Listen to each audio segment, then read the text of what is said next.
Buenas tardes, doctor. En esta ocasión, el tema de exposición es de los derechos de las personas privadas de libertad, para lo cual la primera intervención va a realizar mi compañera Caterina. Buenos días, doctor. En cuanto a los derechos humanos llamados derechos fundamentales, son aquellas condiciones naturales básicas que protegen al ser humano y por ende tratan de garantizar una calidad de vida adecuada y digna. Ahora, para su real efectiva vigencia es primordial que esos derechos estén acogidos y positivizados en diferentes cuerpos normativos, razón por la cual la comunidad internacional, a través de la Declaración de Derechos Humanos, hace su primer intento de garantizarlos. Esto trae como resultado la Declaración Universal de Derechos Humanos en 1948, donde materializa la voluntad política e iniciativa de la comunidad internacional y los miembros de la Organización de las Naciones Unidas. En esta secuencia, la Organización de las Naciones Unidas hace adopta el primer Consejo de las Naciones Unidas sobre la prevención del delito y el tratamiento del delincuente, con la que se ve cristalizada la legitimación de los derechos fundamentales a favor de las personas privadas de libertad. Y finalmente, con el reconocimiento de esta norma por parte de las personas privadas de libertad y finalmente el reconocimiento de estos miembros, esta toma fuerza vinculante y fuente de las obligaciones para los estados, que a su vez los acogieron cada uno en sus constituciones. Como se verá más adelante, en el caso del Ecuador, dicho instrumento internacional recoge los principios y derechos mínimos que se sigue adoptar los Estados miembros de las Naciones Unidas para lograr un modelo penitenciario eficiente y respetuoso de los derechos de las personas privativas de libertad. El fundamental se sustenta en las reglas mínimas para el tratamiento de los recursos, como es la no discriminación en razón de raza, color, sexo, lengua, religión y opinión pública y social de las personas en situación de reclusión. Es decir, el trato se basa en el respeto de leyes y preceptos morales. Por lo tanto, es importante señalar que las reglas mínimas para el tratamiento de los recursos, también conocidas como reglas Mandela, que fue reformada en el 2015 y su contenido establece estándares básicos que deben sustentar la política penitenciaria de cada país, donde se propone un modelo innovador para la gestión penitenciaria. A continuación, mi compañero Juan Carlos va a continuar con la exposición. Muchas gracias, compañera. Bueno, en cuanto a los derechos humanos, debemos recalcar que estos están basados en principios que son fundamentales dentro de los mismos, para los cuales tenemos sobre las reglas que se están sosteniendo los mismos, en cuanto a lo que sería a la dignidad humana, al trato no discriminatorio, también al mantenimiento de la disciplina, pero sin afectar lo que serían los derechos del mismo, por el solo hecho inclusive de estar recluido dentro de un sistema penitenciario. De esta manera también se podría mencionar que como finalidad se tiene lo que sería la protección de la sociedad en cuanto a los delitos, mencionando sobre la reinserción social de las personas las cuales están sometidas a este sistema. De esta manera también podemos mencionar que dentro de lo que es los derechos los cuales tienen cada una de esas personas, se pueden mencionar tres etapas que se diferencian claramente, tanto durante la aprehensión o la detención que tienen los mismos, como también posteriormente dentro del proceso penal como tal, y finalmente en el momento en el cual se está cumpliendo con la ejecución de la pena, dentro de lo que serían los sistemas penitenciarios o las cárceles que conocemos normalmente. En cuanto a los derechos que les protegen a todas las personas durante este proceso, tenemos al momento de la detención o de la aprehensión, en la cual nos dice que la detención debe ser totalmente informada el por qué, el cuándo y el cómo. También se tiene el derecho a la asistencia jurídica, que serían los defensores técnicos, el derecho a comparecer sin demora ante un juez, derecho a poder impugnar la legalidad de la detención, el derecho a ser juzgado en un plazo razonable o su consecuente, o caso contrario, su consecuente liberación, los derechos que poseen las personas durante el interrogatorio, como por ejemplo establecer lo que sería el silencio por parte de la persona a la cual está siendo procesada, como también uno de los derechos fundamentales a no sufrir torturas. Dentro de lo que es el proceso mismo, del proceso de juicio, proceso penal llevado a cabo en contra de una persona, también se puede reconocer algunos de los derechos, como por ejemplo el derecho de la igualdad que tienen las personas ante la ley, como también ante la justicia, el derecho a ser juzgado por un tribunal competente e imparcial, el cual va a ser determinado por la ley. De igual manera, también nos dice el derecho a que tenga un juicio justo, el derecho a un juicio público, derecho a no ser obligado a declarar en su contra, como también a declararse culpable de cualquier conducta. También el derecho que se tiene a no ser que se le aplique una normativa de forma retroactiva, como también a no ser juzgado 2 veces por una misma causa. De esta manera también podemos mencionar el derecho a no ser juzgado sin una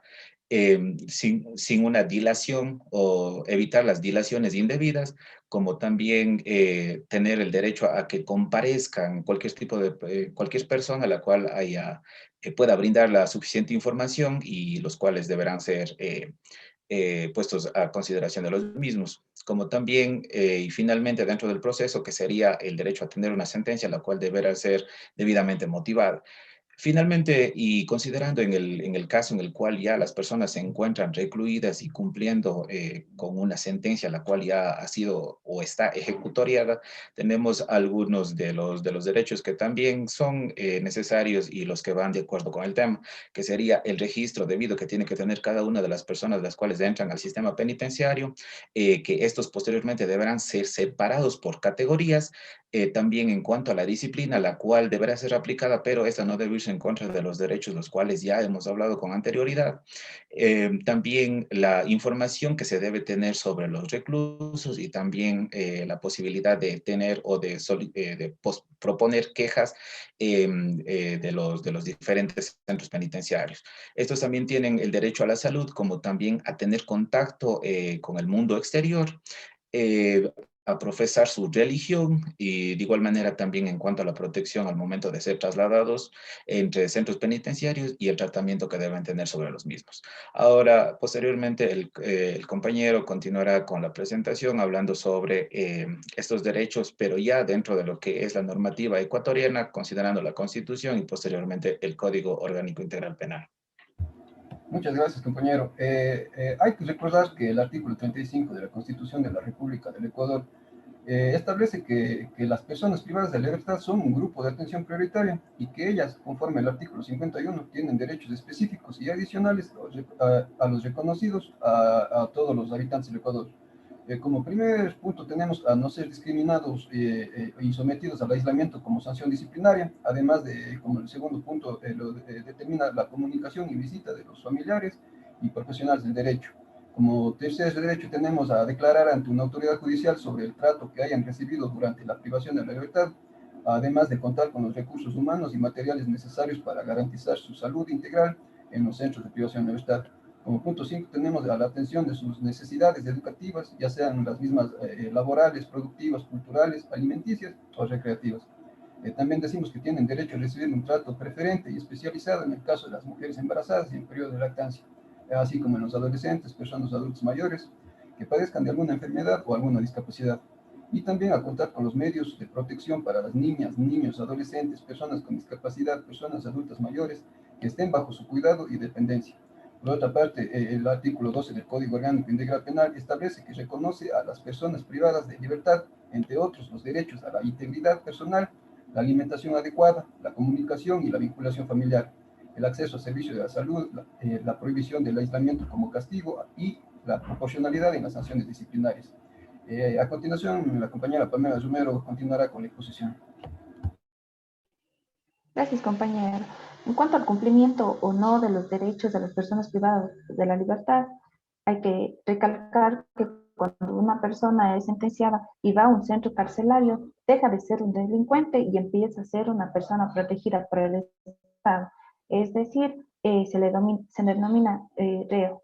Una persona privada de la libertad es una persona que tiene derecho a ser tutelada por el Estado. Pero dentro de la realidad social en la que nos encontramos, los derechos humanos de las personas privadas de la libertad son vulnerados, porque empezando desde el derecho a la vida, que es elemental y que se encuentra reconocido constitucional e internacionalmente, no se cumple dentro de estos hechos carcelarios, porque en muchas de las ocasiones se ha dado muertes a los mismos.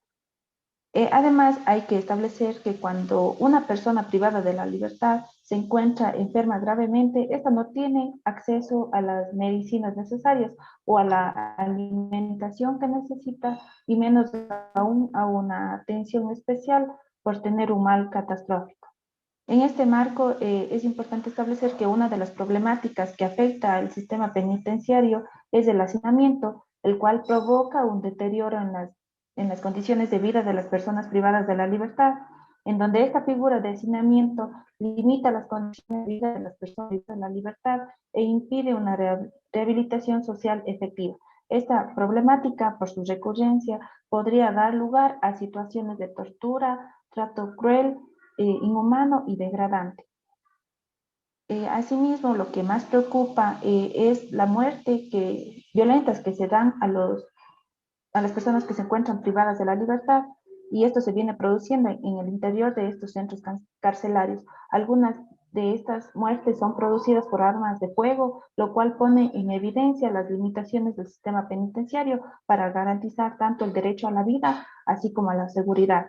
En este marco hay que recalcar que el Estado ecuatoriano está obligado a diseñar e implementar una política penal integral basada en las garantías de los derechos humanos que complete la prevención de las violencias existentes en la sociedad, el uso adecuado y excesivo y no excesivo de la prisión preventiva y el cumplimiento de la pena bajo los principios constitucionales de rehabilitación y reinserción social. Mi compañero Giovanni va a continuar con la exposición. Muchas gracias, compañera.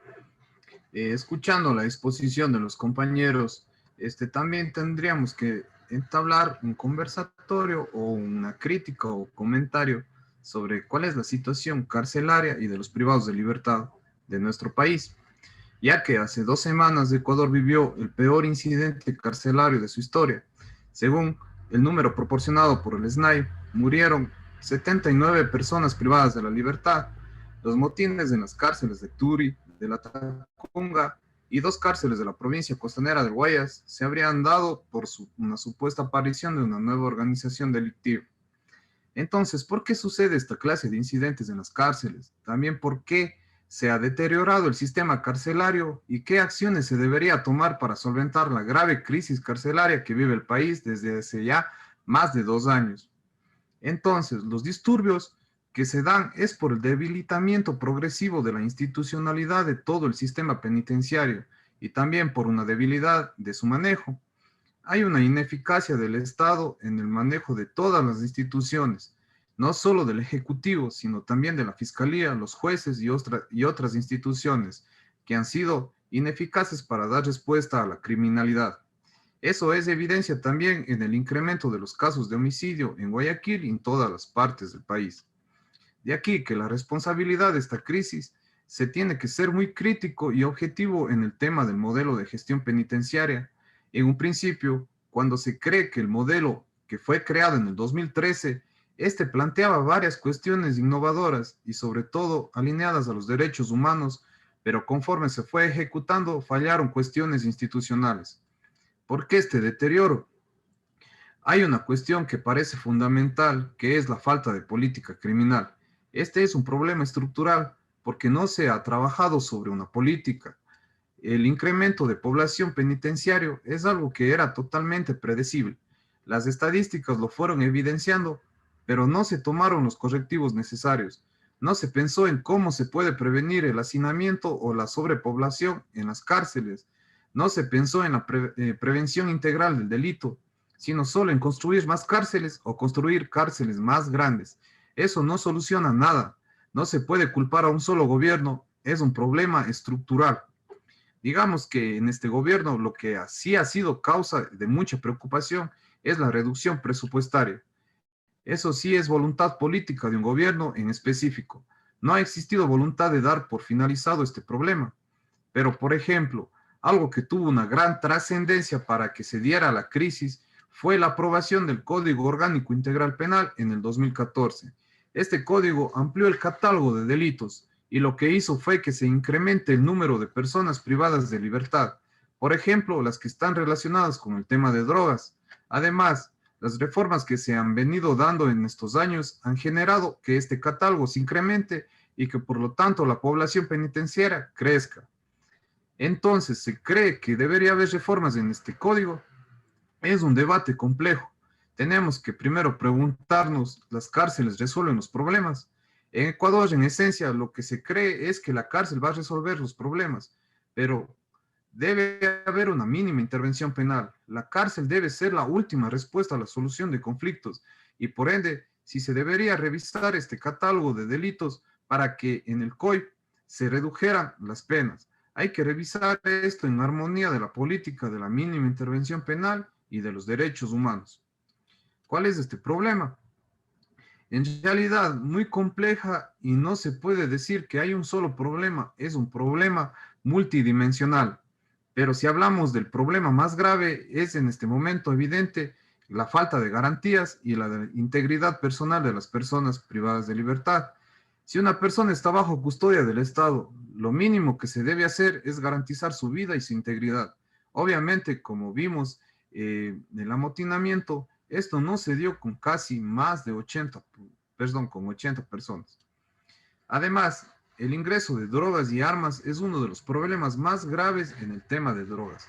En general, fue un aspecto que al inicio, cuando recién se estableció el nuevo modelo, se logró mantener controlado. Los indicios de consumo de droga al interior bajaron e inclusive en algunos centros había pabellones que eran específicos para el tema de rehabilitación de drogas. Eso fue un gran avance, pero en años pasados. Entonces, ¿cuál es la prioridad que se da a estas cárceles? En realidad es muy baja. Es tanto así que se puede observar cómo se ha desinstitucionalizado el sistema penitenciario progresivamente. Hace muchísimos años no se ha dado, por ejemplo, un concurso de méritos y oposición para incorporar nuevo personal a los centros de rehabilitación social. No es una prioridad para el Estado, no hay la atención debida, no hay ni siquiera lo mínimo. Las cuestiones que deberían ser obligaciones del SNAI no se cumplen porque no hay recursos para hacerlo. Entonces, se cree que debería haber unas políticas públicas para poder solventar esta crisis carcelaria, pero se responde que ya no existen personas, pero se responde con que ya no existan personas en las cárceles y que para que no existan personas en las cárceles tenemos que reducir el número de personas privadas de libertad. Para hacer eso tenemos que reducir la criminalidad y para reducir la criminalidad tenemos que tomar políticas tempranas para prevenir el cometimiento de los delitos. De forma mucho más inmediata necesitamos una intervención fuerte del Estado que venga acompañada de organizaciones de la sociedad civil que permita que esto no sea un proceso solo de un lado. Pero ahora el Estado tiene que tomar el control de lo que está pasando al interior de los centros y resolver los problemas más inmediatos. ¿Cómo debería intervenir el Estado? Pues obviamente esta intervención tiene que estar basada en los derechos humanos, siempre tiene que ir por ese lado. La solución es la intervención integral. Eso implica más personal en el tema social, en educación y en el mejoramiento de las condiciones, alimentación, acceso a la salud, actividades de recreación y dentro de estos centros. Hasta aquí nuestra intervención, doctor. Gracias.